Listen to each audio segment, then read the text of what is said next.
В детских садах Кавказа декабрь – это не только гирлянды и утренники, это еще и напряжение. Потому что есть дети, которым нельзя участвовать в новогоднем празднике.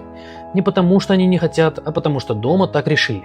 И тут возникает конфликт, который никто вслух не проговаривает. Религиозные взрослые отдают ребенка в светскую систему, но требуют, чтобы эта система подстраивалась под их религиозные ограничения. Взрослая логика понятная, они боятся нарушить традицию, отойти от религиозной нормы, быть осужденными. Но ребенок живет не в этой логике, он живет в группе сверстников, он видит праздник, он чувствует исключение, и он не понимает за что.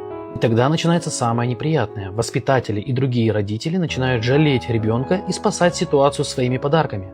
Это выглядит мило только со стороны, на деле это социальная яма, куда ребенка загоняют взрослые, потому что его ставят в роль того, кого нужно поддержать, и это ошибка, которая будет отдаваться эхом еще долго.